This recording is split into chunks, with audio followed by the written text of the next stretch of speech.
Okay, so now there are so many layers to our next guest. His name is Salvatore Costa, and this amazing singer and songwriter started out with the band My Darkest Days, but he now has stepped back into the spotlight with his own group. It's called Smashing Satellites, and with his new chapter comes a brand new message. Welcome, Sal. Good to see you. Thanks so much. Thanks for having me. Great to meet you. I was telling him that as you were being described to me this morning about this great artist coming in, I just had this vision of a 40-something-year-old old school rocker, and then I see you. Tell us a little bit about yourself and how in your 20s you're already reinventing yourself. I think I've just spent a lot of time with a lot of older people. I don't really have a lot of friends my age or younger. You're an old soul. Yeah, I think I attribute that to the fact that I grew up with two older sisters, 12 and 10 years older than me, always hanging out with them and their friends. And so I always saw the world from a different perspective than most of my friends my age did. And that's kind of where it came from. Sal, your message is also very mature. This message of smashing satellites. Tell us more about that. I just feel like as time goes on, we've developed so much amazing technology, which is amazing in the medical field and so many fields, but when it comes down to just sheer communication on a day-to-day basis with people that you know, your family, your friends, we don't really have that FaceTime anymore. Right. It's all kind of about text message, email. And in my house, I don't have Wi-Fi. I have one phone. It's a rotary phone. It's in my kitchen. Seriously? Can you imagine life without Wi-Fi? No. But you're 28. You're that millennial group, and it's so refreshing to hear you say that because your age group is very much part of the plugged-in world. Yes. Yeah, and so like if you want to reach me, you have my number. Just give me a call or come visit me. You know, and like if I want to use the internet, I plug it in, and it's old school, and I do what I need to do. Dial up. Yeah, and then I get out. Yeah. Really? Wow. And was there a point you were ever plugged in and then you were like, enough of this, I got to get out? Is that what happened? Well, being on tour, you're constantly plugged in. Right. You know, like you're constantly, you know, have people around you all the time, and there's constantly stuff pulling you away from your everyday life. Right. So after a while, it was like, you know what, I just want to kind of be away and enjoy the people that are close to me that I love, and not have to constantly be on my phone and constantly be on emails and yeah, just kind of enjoy life and be what I'm supposed to be, which is a human. That's I right. love That's it. what we're all supposed to be doing. That is basically the message in your single,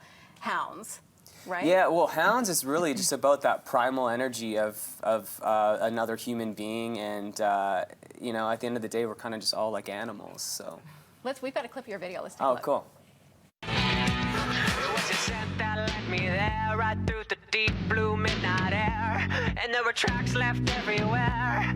But I'm a hound with my nose to the ground. I know you're digging holes through the hearts of desperate souls, chewing straight down to the bone. 'Cause you're a hound, are you tracking me down? I can't shake the feeling that you're...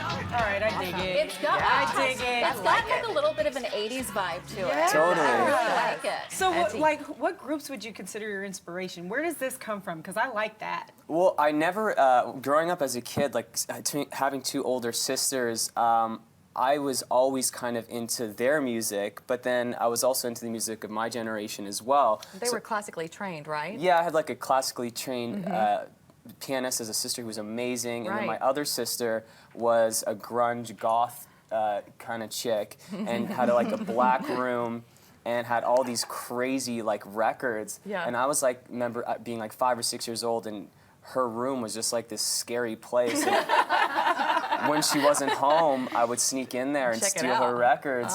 So I fell in love with like grunge music, like 90s, like Nirvana, but then I also fell in love so much with Michael Jackson and the Bee Gees and the Eagles. So I don't love any genre of music more than I do any other genre of music.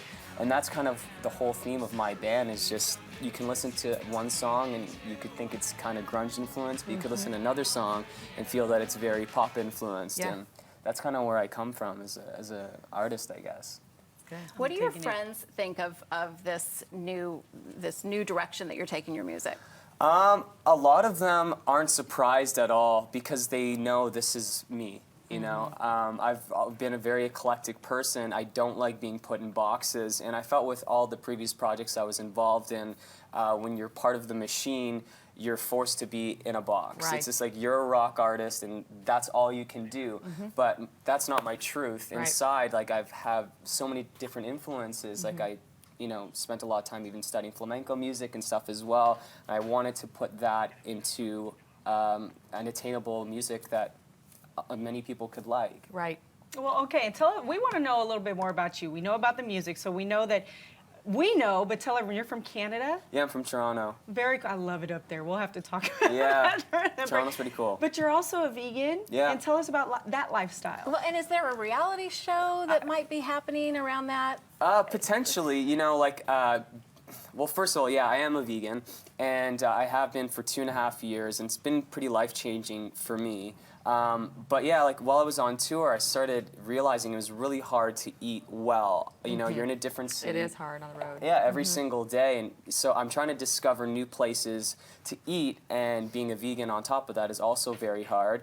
So I just started finding these little mom and pop shops, and whatever artists I happened to be on tour with at the time, I would take either the singer, guitar player, whatever from that band, and we would go to these little places, mom and pop shops, and we would film these little segments there, and they'd make us some meals. And Oh, that's cute. yeah, we called it Vegan roadies. meals, right? Yeah, So- vegan I meals. love it. Yeah, it was a lot of fun, and it still is a And lot this of fun. reality show, is this happening maybe? It's a pilot that we've been working on Okay. in the midst of me making a record and stuff. So it's been really crazy, but it's definitely one of my goals and something that I've been putting together. I That's love that awesome. idea of taking like the hardcore musicians who are just used to like probably destroying their bodies a little bit with Yeah, food and other absolutely. things. And then to take them into this kind of place and show them a healthier option. I think that's fun. Yeah, I think it's just very forward thinking. If you want to have a career in music now, it's like it's like almost being like an athlete. And you're performing better.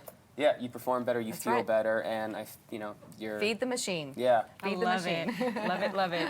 All right, his satellite EP comes out September 30th, and you can catch it on iTunes or wherever you buy your favorite music.